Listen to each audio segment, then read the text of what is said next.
to the republic for which it stands, one nation, under God, indivisible, with liberty and justice for all. Let us pray. Dear Heavenly Father, thank you for this day that you have provided us. Please help to comfort those that have suffered loss during the recent tragedies in our community and state. Comfort those that are dealing with disasters in our nation. Help protect the first responders that serve us and protect our community, and safeguard those that are serving to protect our nation. Watch over us and guide us with the wisdom during our meeting to help us lead our community in a positive direction. In this we pray, amen.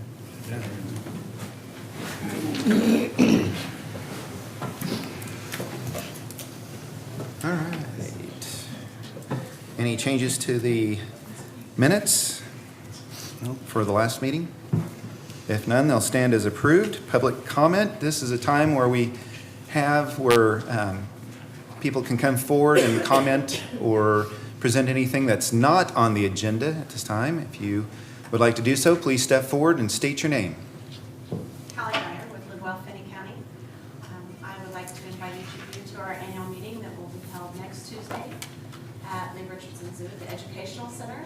It will start at 11:30 and we will end at 1 o'clock. We will be serving lunch, and we will have two special guests. One will be the Kansas Foundation for Medical Care.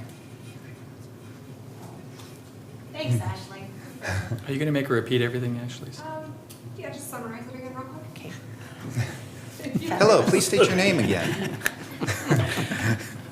My name is Callie Dyer. I'm with Finney County, and I would like to invite you all to our annual meeting that will be held next Tuesday, beginning at 11:30 to 1, and it'll be held at the Finney Center at Lee Richardson Zoo. We'll have two special guests, the Kansas Foundation for Medical Care and the Kansas Health Institute. Lunch is free. We just need to know how many people are coming. And John Ross is the caterer, so I was told I should probably lead with that, and maybe we would get our SVPs. But in the past, we typically haven't had a program, and this year we are going to have a couple of programs, and we've asked the Health Institute as well as the Kansas Foundation for Medical Care to talk about a couple of things that are going on specifically for Finney County. So if you all can make it in your schedule, we'd love to have you. Sounds Callie, good. do we RSVP through you? Yes, please. Thank you. All right. Thank you. Okay, thank you. Anybody else? All right, moving on to item number 6. Item 6A, the governing body is asked to consider and approve a request from Angelica Castillo Chapel on behalf of the Community Mexican Fiesta Association to allow the mayor to proclaim the month of September 2018 as Hispanic Heritage Month in Garden City, Kansas. And I'm sure the mayor, since he already read this last Saturday, would appreciate you approving it. Yeah. Which I did. So entertain a motion for approval of that proclamation. I move that we approve the proclamation. There's Second. been a motion and a second. Any other discussion on that item? None being, all in favor say aye. Aye. Opposed, nay. Thank you. Item 7A, KDOT has denied our application for a pavement restoration and improvement project for FY 2020 through 2021 on Fulton Street from Washington East to Ballinger Street. I know that, Sam's here. I'll let him give the update. Okay. Good afternoon, Mayor and Commissioners. Like Matt said, that the application that we applied for Fulton for fiscal year 2020 and 2021 was denied by KDOT. That project would have reconstructed the outside 2 lanes, installed some storm mains that we don't have in that area, install inlets, replace some curb and gutter that's needed, and also include some sidewalks not needed. One of the things that KDOT was struggling with was they only had about $14 million in this program, and there was $38 million worth of request. After visiting with them on the phone, one of the things that they were concentrating on was those highways that go through communities, but they're not the business routes, they're actually going through the community. So they kind of, with the amount of money they had, they were leaning more towards those projects. I can tell you on the other side of our conversation that our project was rated fairly high. And so Staff will be coming back to you next year sometime to either we can reapply for this project, we can select another project, or we can just pass that year on to the next one. So we'll be in front of you in 2019 and see what you want to do. Okay, we don't need to make a decision now? You don't then, have to or- make a okay. decision at this time. All right. All right? Thank you. Thank you for the work. Item B through H are monthly staff reports. The staff did receive a question, Commissioner, on, a couple questions actually on item C. And so I'll have Caleb address those questions. I think one had to do with building permits and the other had to do with the nature of code enforcement complaints. So take those however you want to, Caleb. Okay. With the building report in regards to who's pulling the building permits, those permits are being pulled or somewhat split. If you look on the categories of your building report, it's broken up into the categories that are listed across the top. The single family includes modular permits. Those are new homes. Usually permits in that category are pulled by a contractor.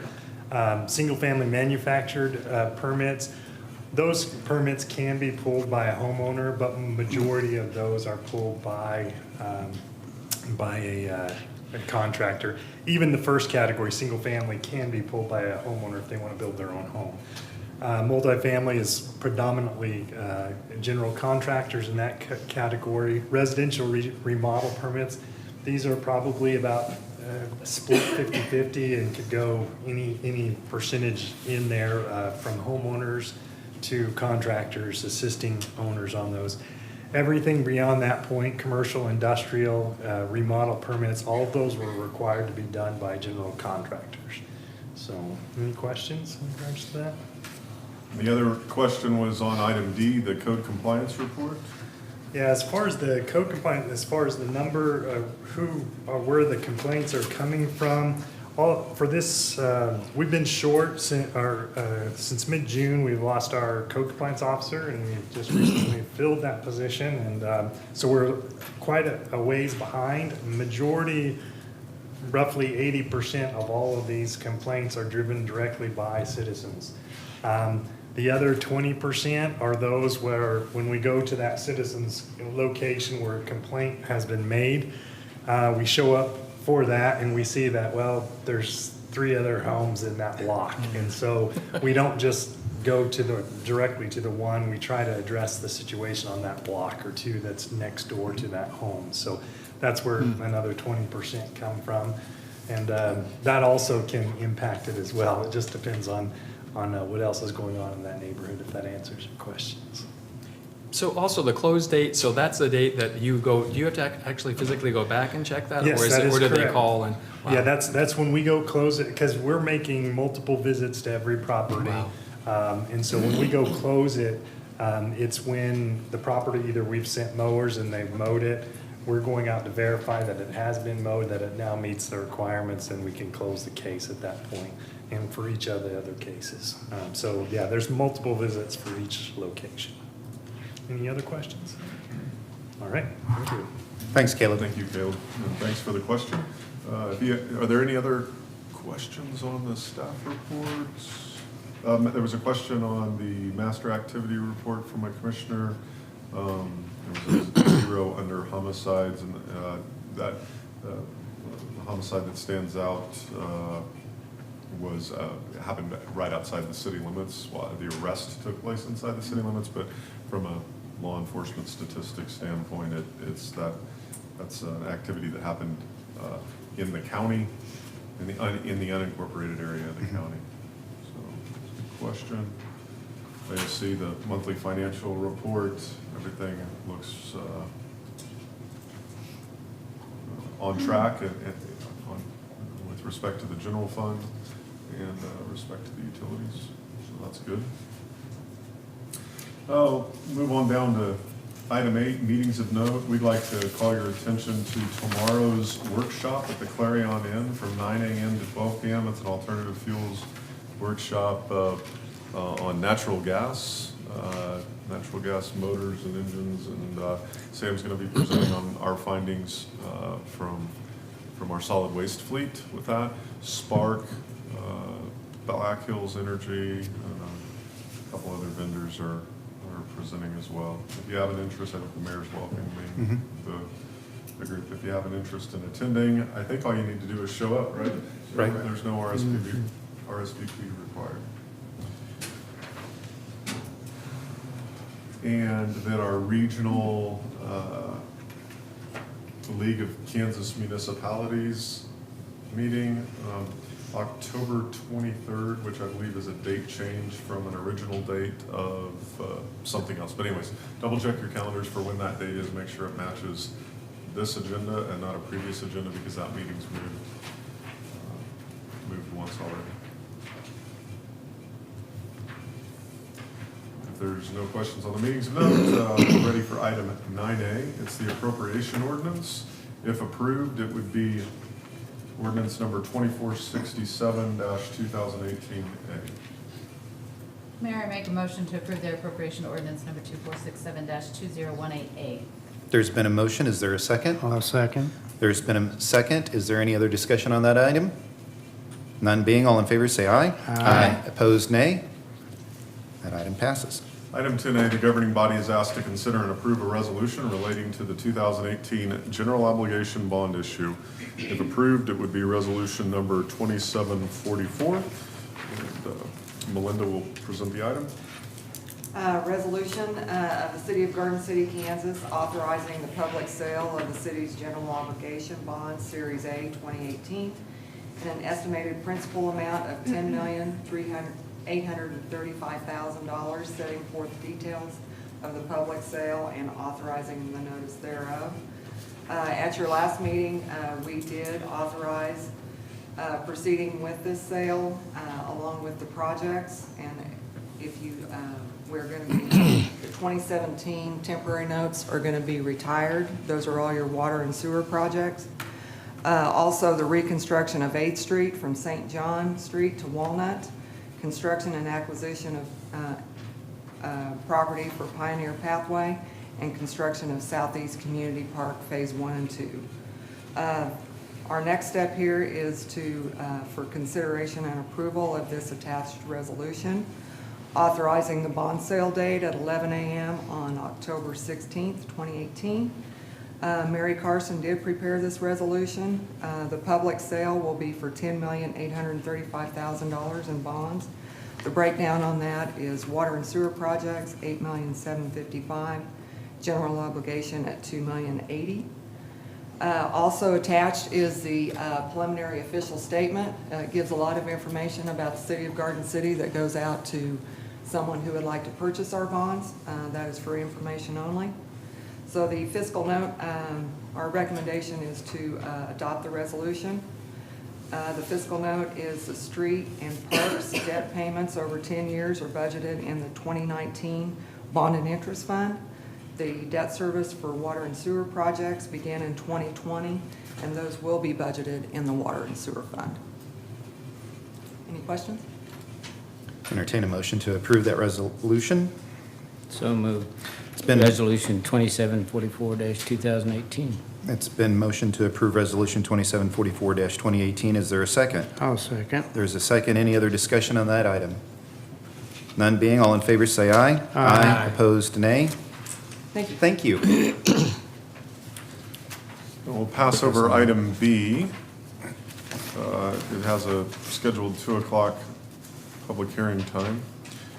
Item 10C, the governing body is asked to consider and approve a request from the City of Dodge City Commissioners to create a Kansas Board of Regents University Center in Dodge City with satellite locations in Garden City and Liberal to serve 28 counties in the region. If approved, this would be resolution number 2745-2018. And I'll invite Assistant City Manager Melissa McCoy up to present this item. Welcome, Melissa. Thank you. Good afternoon, Mr. Mayor, Commissioners, and administrative staff. Thank you for the opportunity to be here today to present this resolution to you. As you know, recently in our SKC, our Southwest Kansas Coalition meeting, we discussed this proposal, and so we appreciate the opportunity to be here today to bring this to you. This is a request for approval of resolution with the City of Garden City endorsing the efforts of the City of Dodge City to create a Kansas Board of Regents University Center in Dodge City, but also with satellite offices in Garden City and Liberal, which would serve our 28 counties throughout our region. And a little bit of background on the University Center concept. This started with the efforts of Senator Bud Estes, who saw the need to fill two very critical gaps in our region, which included healthcare and education. And considering that, Southwest Kansas is the only quadrant in our state without a four-year university that's serving us. And so the City of Dodge City, with the assistance of the Dodge City Ford County Development Corporation, has been collaborating with Senator Estes and with the counties in our region. And we applied for a rural business development grant through the USDA. And that purpose was to fund a feasibility study as well as a consultant to keep the project moving forward. I think some of you might know the consultant for the project. Her name is Terry Mujica McLean. She used to live here in Garden City and worked for Compass Behavioral Health as well as St. Catherine's. And so we're very fortunate to have her on board as well as her knowledge of the healthcare industry from an HR perspective. The feasibility study was done by WSU, their Center for Diversity and Community Engagement, and it identified the shortages that we were aware that we had, but even on a greater scale. For example, Gray County, which is the county in between Finney and Ford, has about one physician for 6,000 residents, so severely underserved in our area. And we noted that particularly in the areas of mental health and dental health are also areas of great concern.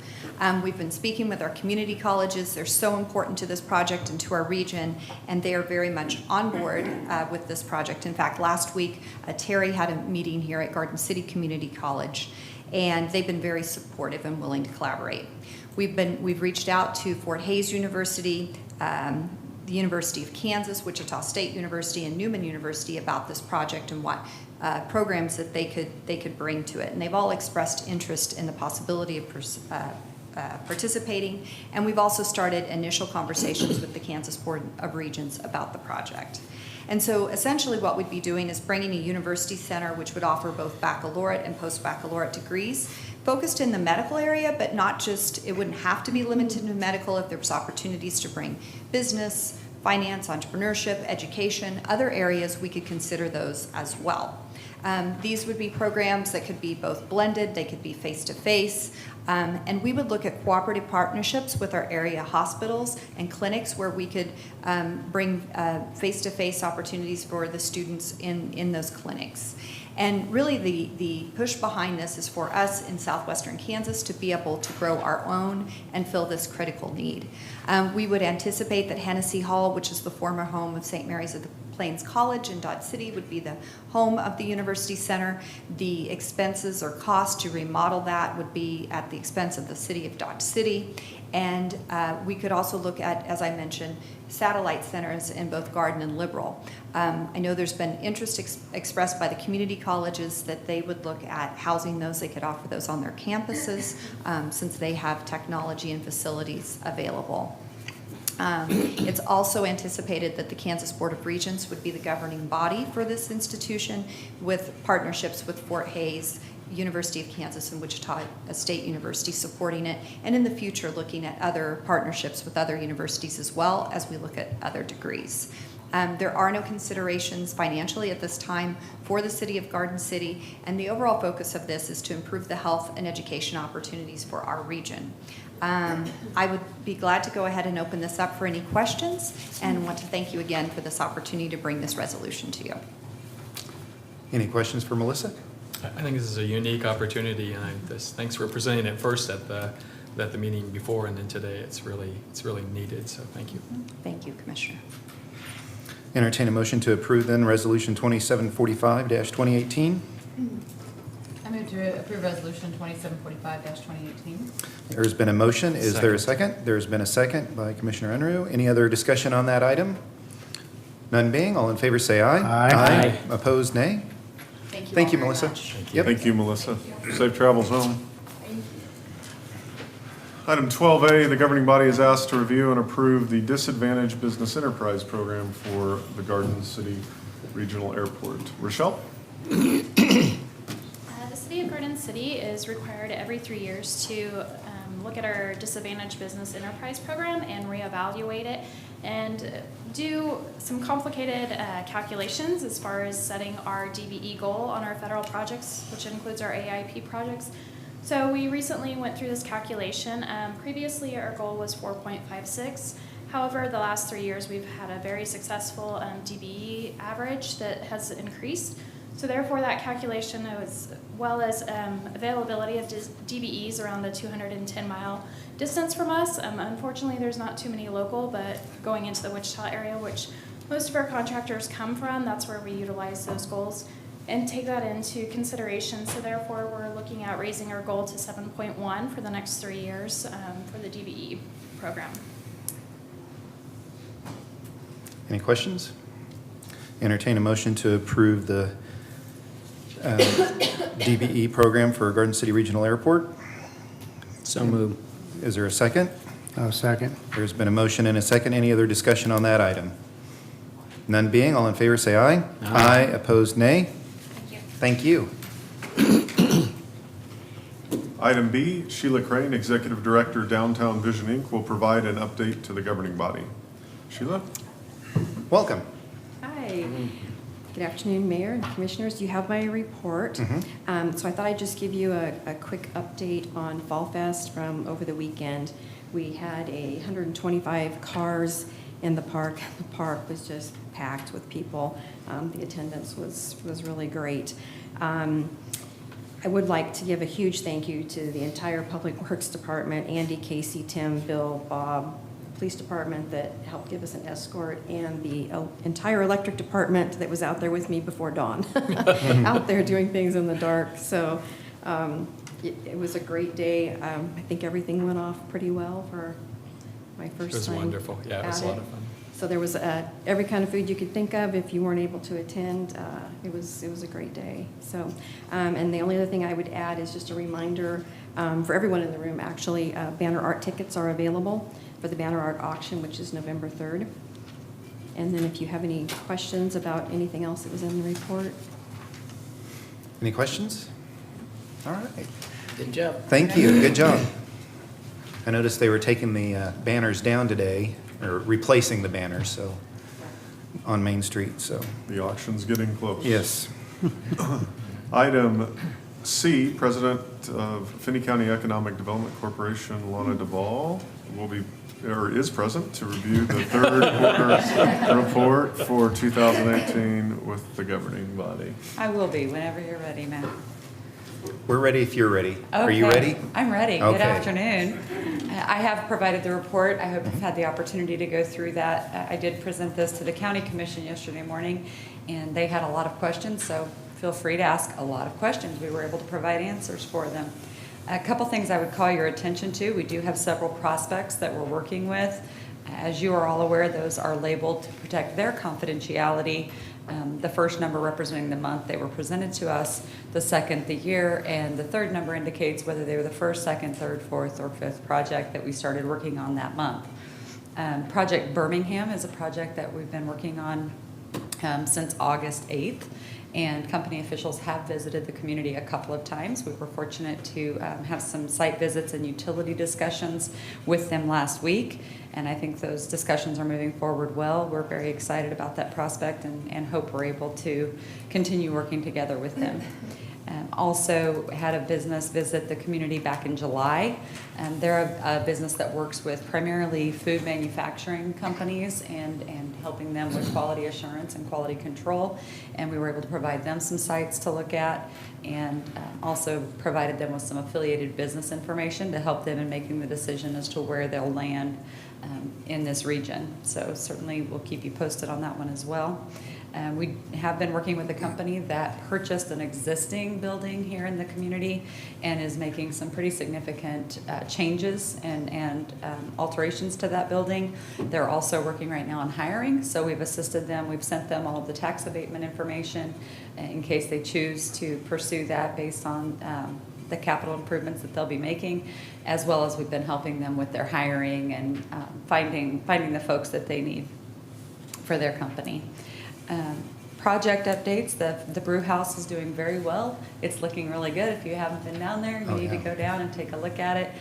Again, I think this is one of those businesses that proves to us that with some creativity and some stick-to-itiveness, if you will, we can really transform some of our older building inventory into really nice buildings in our downtown district, certainly, and anywhere else in the community that somebody wants to invest.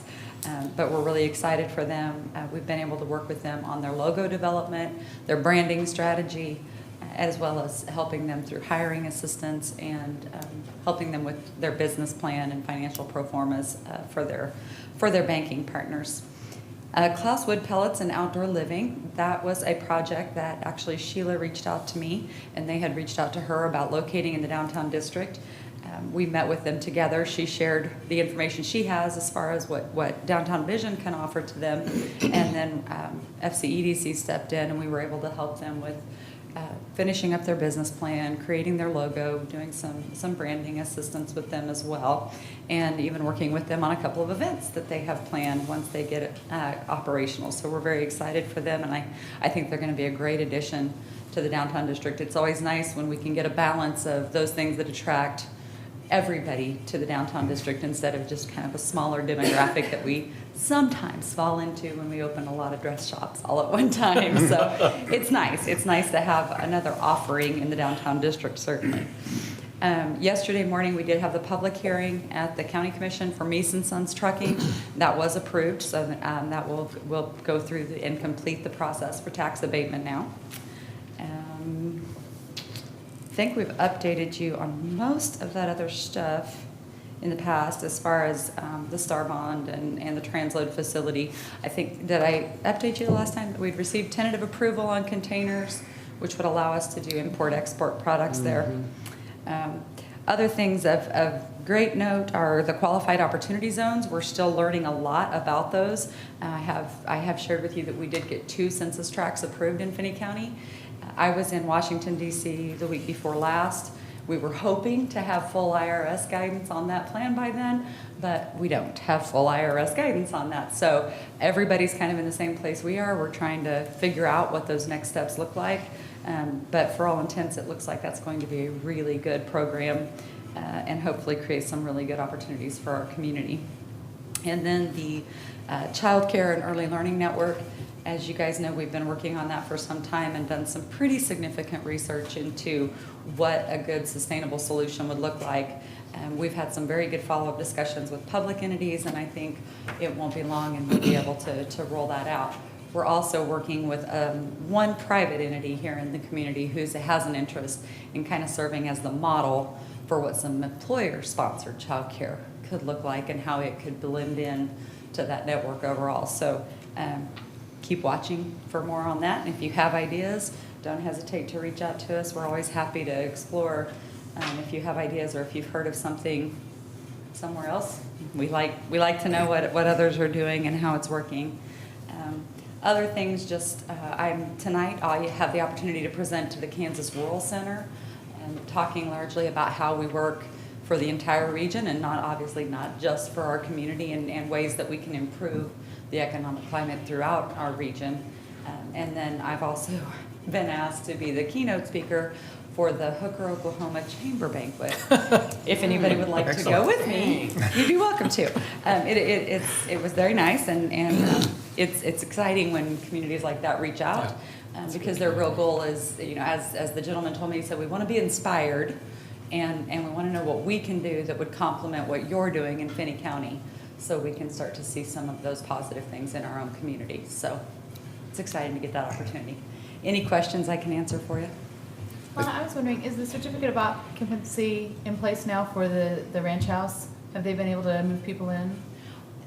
I reached out to Jim Klausman yesterday. That question was raised at County Commission yesterday as well. And I did reach out to Jim and ask if there was anything we could do to be of assistance. He said he believes they are making some progress with Topeka right now, but he would certainly reach out if he felt there was something that we needed to do as a community to assist with that. I know there's a huge demand, and it's frustrating for them as it is for everyone who's wanting to get in there. So hopefully we'll get that lined out. There's I don't know specifically what the holdup has been, But we do know that there's been significant staffing changes and so forth at KDHE that could very well be contributing to that. Thank you.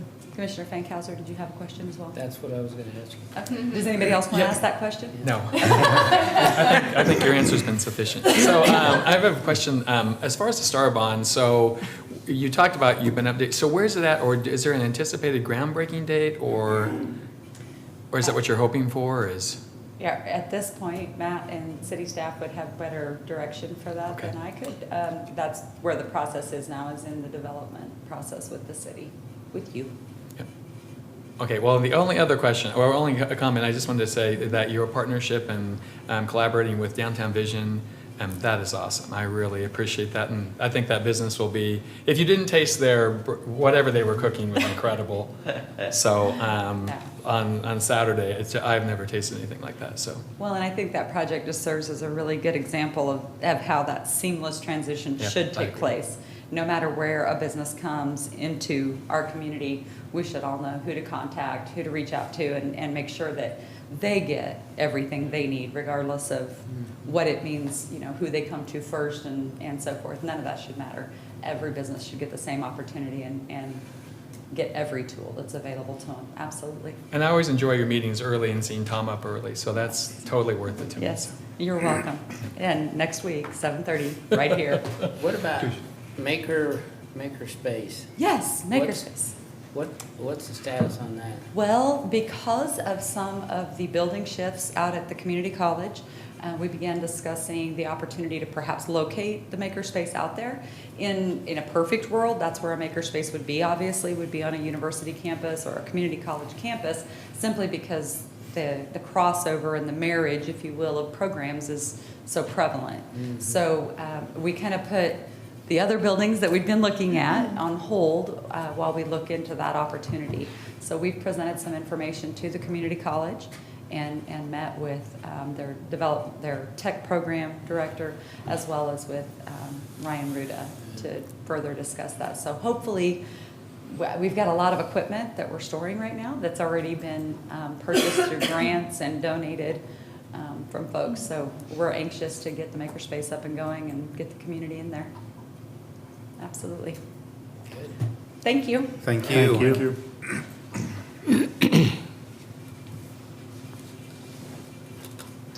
Item 12D, the governing body is asked to consider and approve 2 appointments to the Finney County Transit Advisory Committee. Sam? Hello. The Finney County Transit Advisory Committee has 2 vacant positions. The committee members serve a 2-year term with no more than 2 consecutive years, and we have two individuals that want to serve. We have Beverly Glass and Kyle Sawyer. They have submitted their applications to be considered to serve on the board. Their terms would be up October of 2020. So your alternatives would be to appoint Beverly Glass and Kyle Sawyer to serve on the committee, to appoint another 2 applicants to serve on the committee, or delay it and continue searching for members. Staff recommends that you appoint Beverly Glass and Kyle Sawyer to the committee, and we do have members from the senior center here and the transit if you have questions for them before you make a decision. Any questions? Entertain a motion. I move that we appoint Beverly Glass and Kyle Salyers to serve on the committee for 2 years, which ends on October 8th, 2020. There's been a motion. Is there a second? I'll second. There's been a second. Any other discussion on that item? None being, all in favor say aye. Aye. Opposed, nay. Thank you. Time. Item E, the governing body is asked to consider and approve appointments to the Community Health Advisory Board. Jennifer?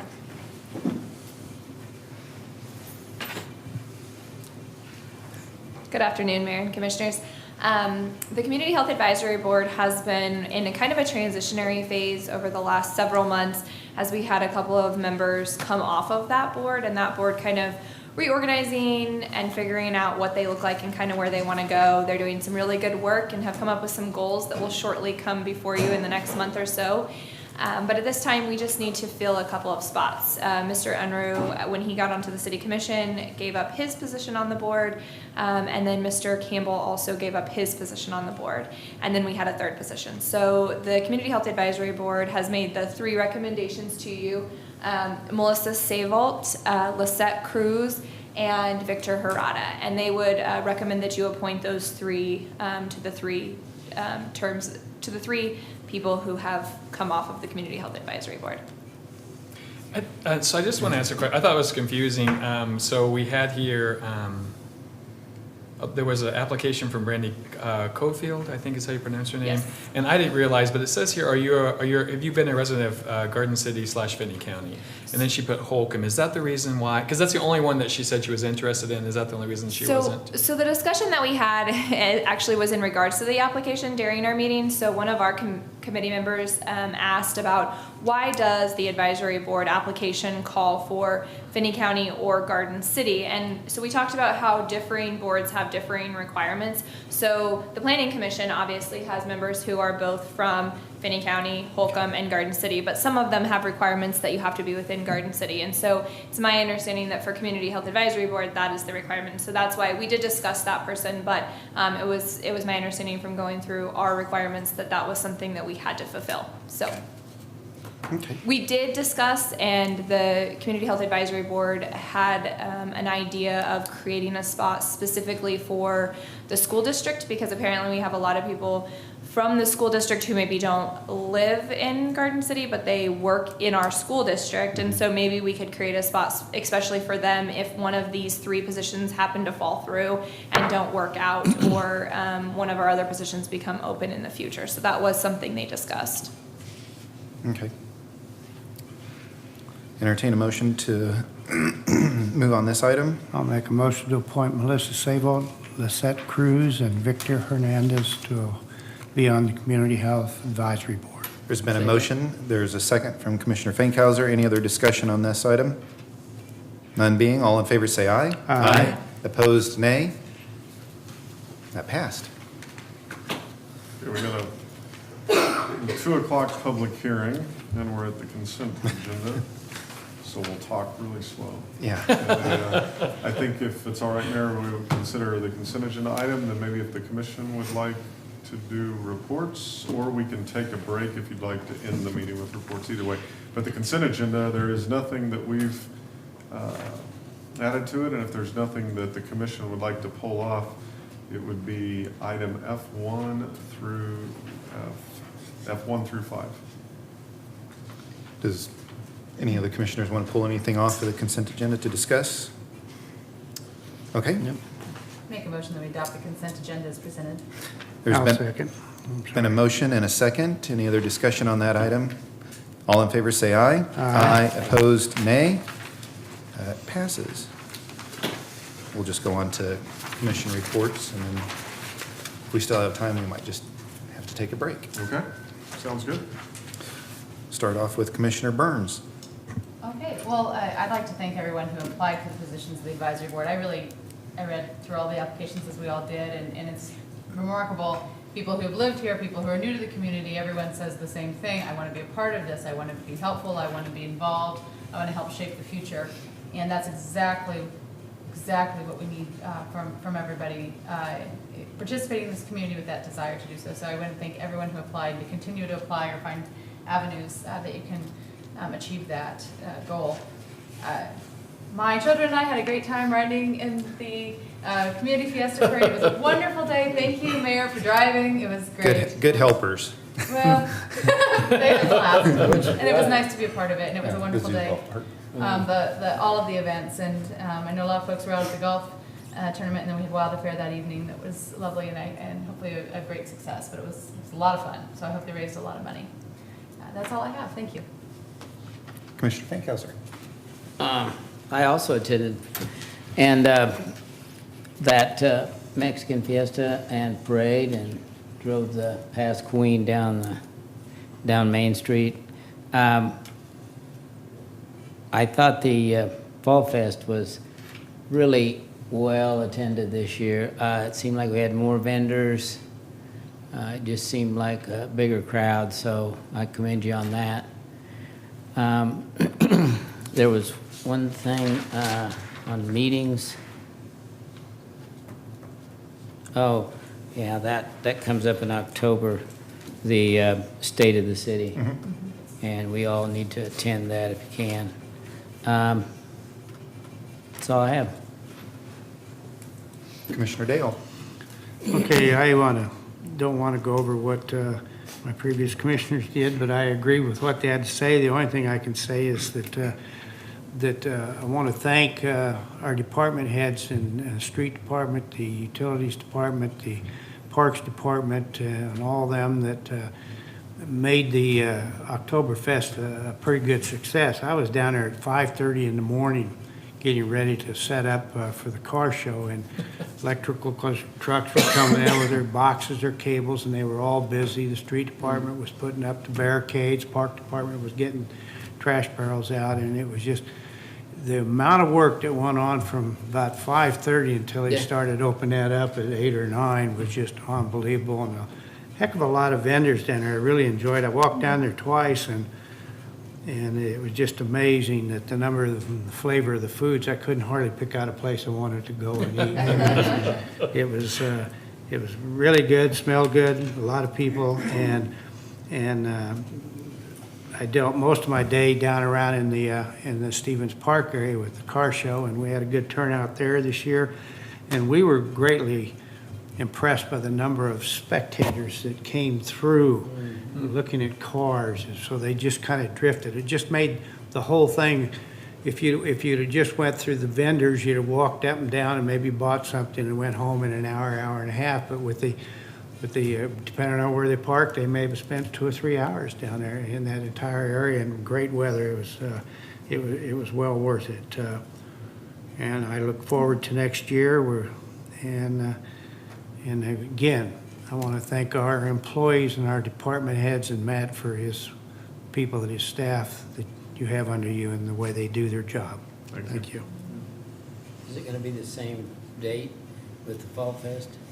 Well, yeah, I think we're going to go that route. Did you have one of the first Camaro? I can't remember what it was. Yeah, the number one Camaro ever made was there. It was found a couple of years ago. Amazing. And it's 001, and it was found as a, you might call it a barn find, and this guy found it, and then he started restoring it, and he got the information from the factory. They helped him out locating parts and everything, and he put that all together, and he says that the factory told him they ought to have that valued and insured for about $5 million.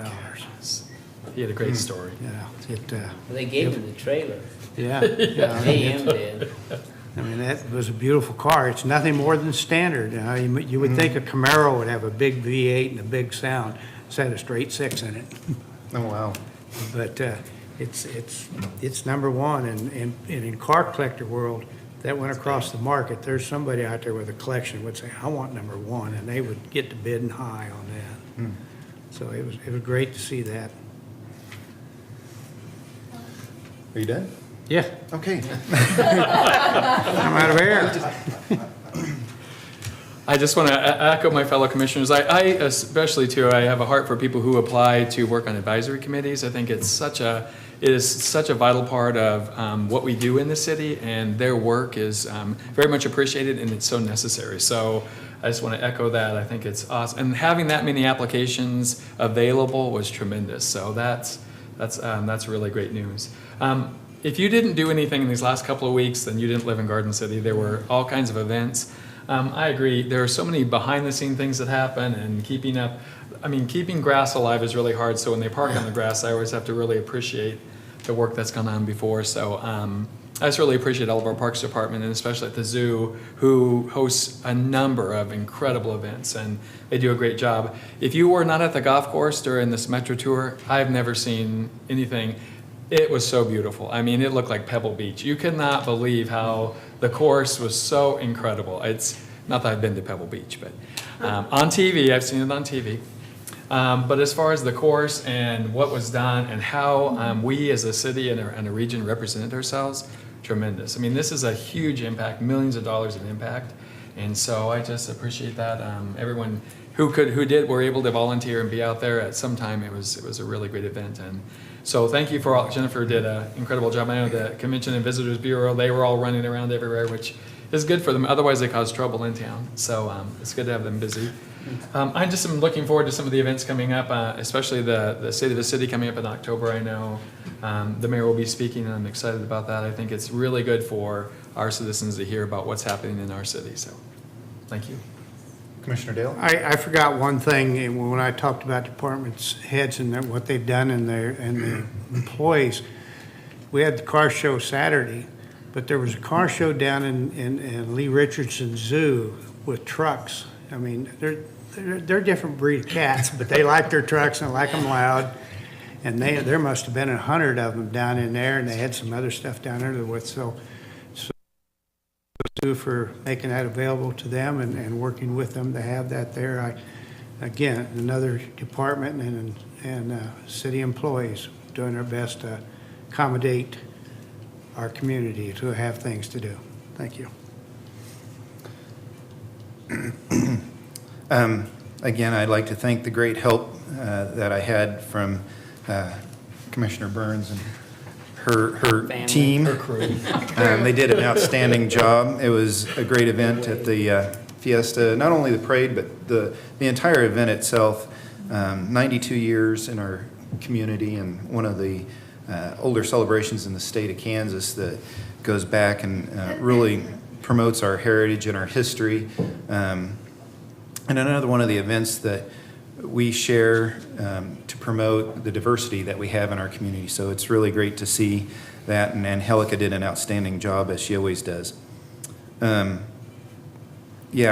echoing what all the other commissioners, I kind of had all the notes, what the other commissioners, we have an outstanding staff that does a great job. They work really hard during these events, setting up the barricades not only for parades, but for Fall Fest, for, the zoo.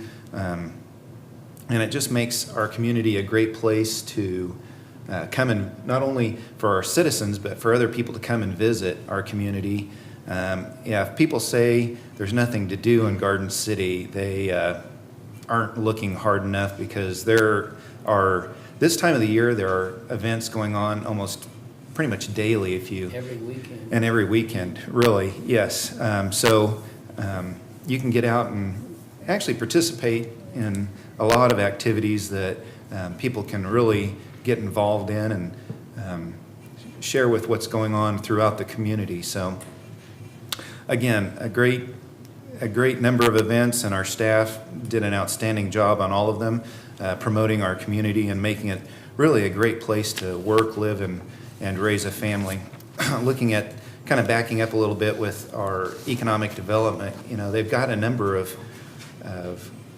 opportunities to really enhance our community here, with a number of businesses that are looking at coming into Garden City. And it's, we're open for business, and we're here to accept new business in our community always. And I was talking with when we were at the Black Hills Energy, they had their annual meeting, and I was talking with their representatives, and they're saying, between the communities, Garden City is pretty open in what we discuss, and the other communities play their hand pretty close to the vest. And it's like, well, we're here and open, and we're ready for business. Well, that's what we do. It's who we are, and we're Garden City, and I think that's why we're so successful as a community. So again, thank you to all the staff. You guys do an outstanding job, and I think from what you've heard from all 5 commissioners, you deserve a lot of kudos for all that you've done the last couple of weeks and getting up to that point. So I'll be attending Steve Cottrell's retirement party, which is coming up here pretty quick. So Not soon enough. congratulations to him. We might strike that comment from the minutes, but congratulations to him and his years of service in the community and all that he's done to make Garden City a better place since he's been here, and what you've done to help our community. So congratulations to you. Thank you, Steve. And in your retirement. On that note, we'll take a 10-minute break. We'll be back at 2 o'clock for the 2 o'clock hearing, unless any commissioners have anything else they want to add. I wanted to, well, I just want to make a comment on the fire out at the plant, because I knew we were apprised of that, and I saw the news release yesterday. Very glad no one was harmed, and that the fire department spent quite a bit of time out there, and I just was maybe going to ask if there was any updates on the situation, the status of the plant, or how it's going to run. We'll see if Chief's around and can have him come over, and maybe following the 2 PM public hearing, have him make some comments. I'm not sure what details they are sharing at this point, either the company or the fire department. I can tell you that I showed up on scene after the emergency was over, and our guys were gathering to go back to the station. The response was quick. The alarm, in industrial plants, especially new industrial plants, there's some automated stuff, and things worked appropriately, both from a mechanical standpoint and a human response standpoint. So we're certainly thankful for that. Absolutely. But really proud of the emergency response by not just the Garden City Fire Department, but EMS, the police department as well. So, yeah, it wasn't a drill. I mean, it was the real deal. But you're glad when you can get drilled through putting into practice what you think you're going to do when that alarm goes off. And one other thing right quick, I know we mentioned it before, but the workshop on alternative fuels, this is something really great for our community. I mean, usually these are held in the eastern part of the state, so bringing something like this out here to western Kansas and it's a free workshop, but it's something that we should really celebrate on having these types of workshops come out here to Garden City and western Kansas. So please attend if you can. On that note, we'll be back here at 2 o'clock and hold a public hearing. Sounds good.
Yeah, right. Yeah, it is 2 o'clock, so we'll have our public hearing to consider the adoption of a development plan and establishment of the Rural Housing Incentive District. Mayor and Commissioners, the 2 PM public hearing, in accordance with the RHID process, the step is the consideration of an ordinance following a public hearing. So I'll let you, Caleb, walk through the agenda item. We'll do the public hearing. Upon closure of the public hearing, the commission will be in a position to consider ordinance number 2805, which establishes a rural housing incentive district for the Columbus edition. Caleb? All right, you have in your packets the memo giving the background on this request as required by RHID statute. The Columbus Edition development comes before the commission to adopt the attached development plan and to establish the RHID for the Columbus Edition. The Columbus Edition development will be located at 1601 West Joe McGraw Street generally. This development will consist of 113 single-family duplexes or 226 total units. The homes will be rental properties, will have fenced yards and landscaping. According to our latest community housing assessment study or chat, to meet our housing needs, we need to build 112 housing units per year through 2020. The feasibility analysis for Columbus Edition estimates 18 duplexes will be built in 2018 and 2019, adding 72 single-family units in the next 2 years. Based on the current RHID feasibility analysis from the other existing RHIDs, we're estimating 65 houses to be built in 2018. Therefore, according to the chat study, Garden City does show a need for all of the houses to be built within this development to fill that need. If the ordinance is adopted, the county, USD 457, and Garden City Community College as taxing aides will have 30 days in which to evaluate the proposed RHID and should a taxing aide determine it has an adverse impact on their jurisdiction, then the taxing entity will need to adopt a resolution stating such. If no such resolutions are passed, then the ordinance will be in effect. If within that time frame of the taxing entities passes such a resolution, then the city will need to take action to repeal the ordinance as required by state statute. The alternatives before you are the governing body may elect to adopt the attached ordinance. The governing body may elect not to adopt the attached ordinance. Staff recommendation is that the governing body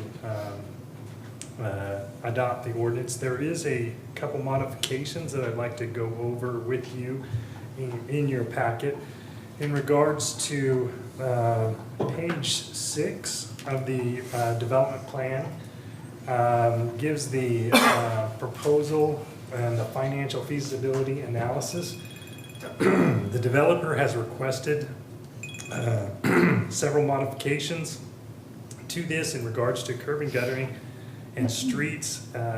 That has been increased from $2,184,614 to $2,490,000. Water service is increased from $637,432 to $700,000, and the sewer service $684,510 has increased to $750,000, and the sidewalks and driveways have increased from $813,525 to $1,140,000, and the administration fee has been removed from that proposal chart that you have before you. Also, those changes are also reflective on the very next page. And Caleb, before you move on, does that change the bottom line amount of the reimbursement? Can you give us that new total?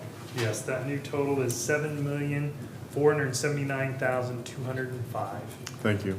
And that is reflective on the next page that I was going to, at the very top of the next page. Gives the cost of infrastructure improvements, which is now reflective of the new total, which is the $7,479,205. $479,205.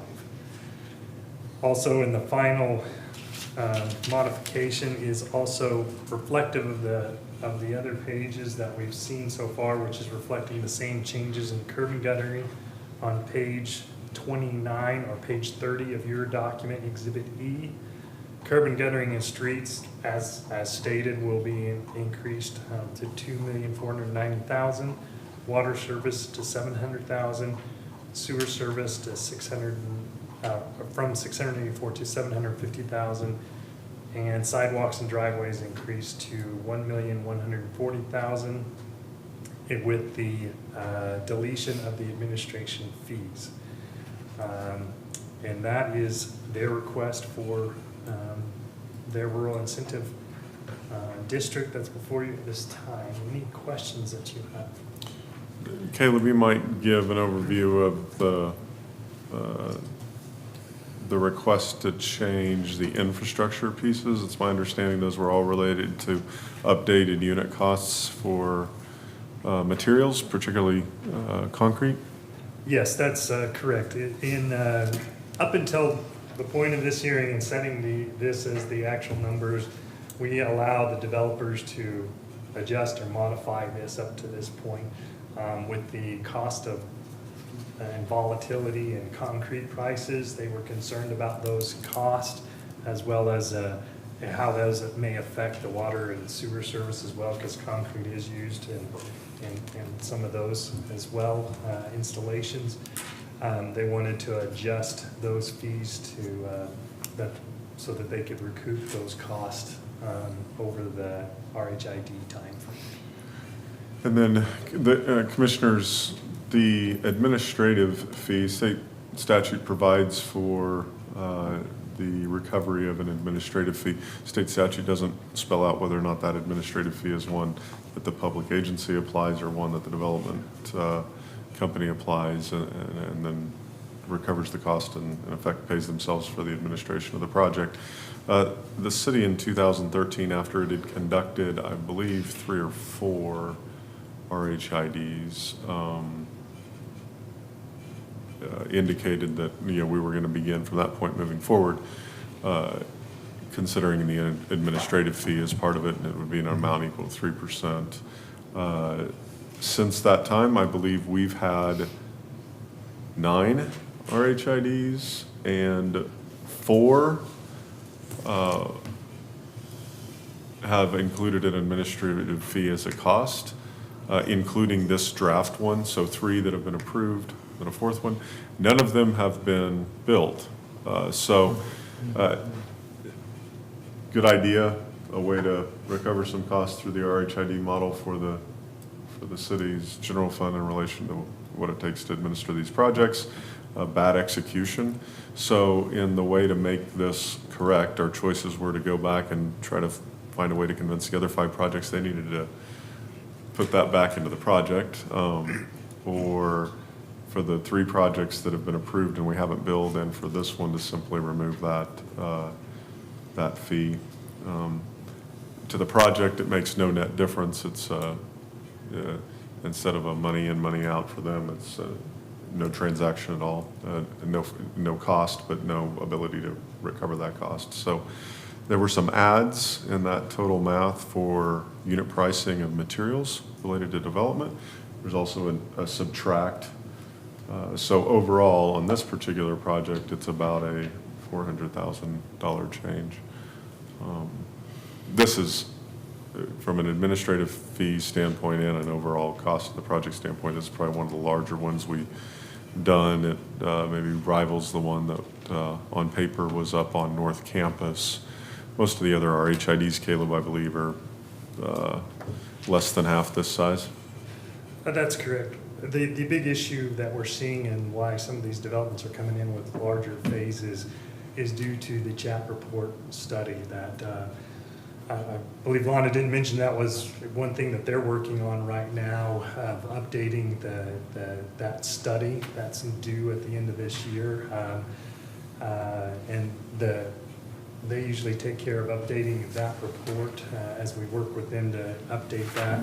Some of the concerns is whether we're hitting those numbers now, and so a lot of developers are going in with larger projects to ensure that they have this great tool available to them to use to develop, because if our numbers increase above that, then state statutes would prohibit us from being able to use the RHID unless they amended the RHID statute. And so that's one reason why these next couple of RHID projects that you've seen before you and will be coming before you for final are larger than the ones we've seen in the past. I have a question too. So if it's adopted, and then it talks about the county, USD 457, and the Garden City Community College, and I know they're taxing entities, and I know that you probably do work ahead of time with them to make sure they're on board with these RHIDs. So why would they not approve? What would be a reason that they wouldn't adopt the same way we do? Do they go the same process that we do? Each jurisdiction has their own reasoning behind their own policies and procedures and why they would or wouldn't do this. Because RHID is basically earmarking the tax dollars that would be coming in from these new properties generated from new properties that wouldn't otherwise have been able to happen without this tool. And if they feel that cost difference is losing, then they have a fiduciary responsibility to their own jurisdiction to either approve or disapprove of that. And they each would take that on independently.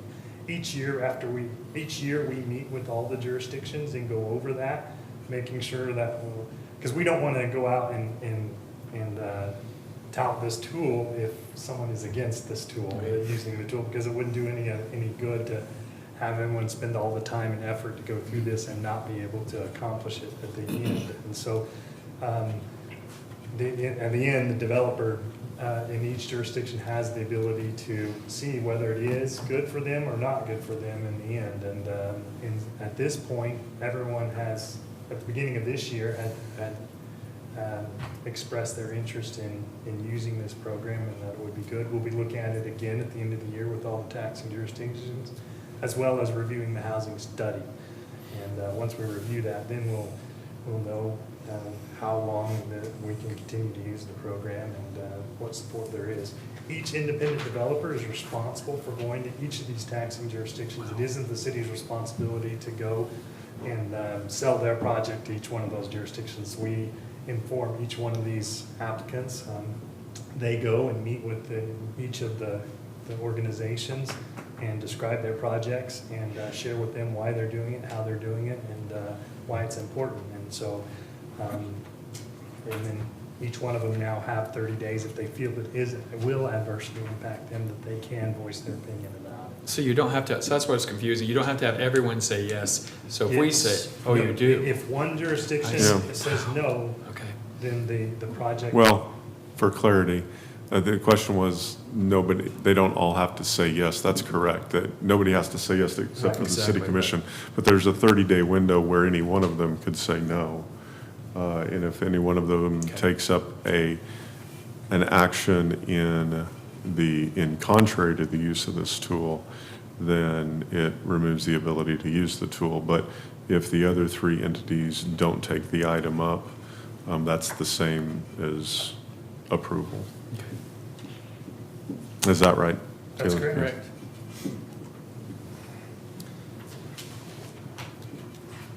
I'll open the public hearing at this time then. Would anybody like to comment on this?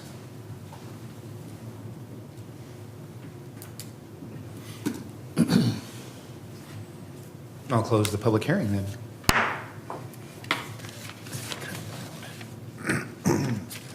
Entertain a motion to approve the ordinance as presented.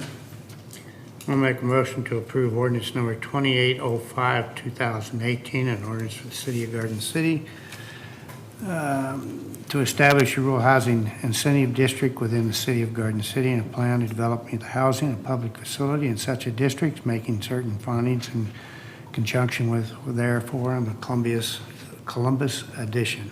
Second. There's been a second. Any other discussion on that item? None being, all in favor say aye. Aye. Opposed, nay. I'll abstain. Commissioner Fankhauser abstained from that motion, or that action. We do have the chief here. Oh, wow. We had a question in our comment about the recent fire at DFA. Yes.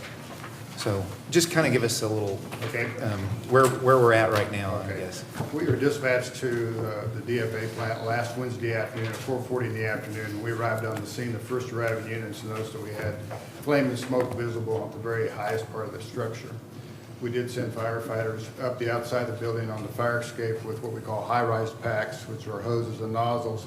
They did use a system in the building, the standpipe, to hook onto to fight the fire on the upper floors. What they found when they went inside the building was in that upper part of the building is where they have their exhaust system and collection system. So they have, I believe, 530 bags up there that collect the dust. And those bags were on fire. We used a deluge system in the building for quite some time to help extinguish the fire.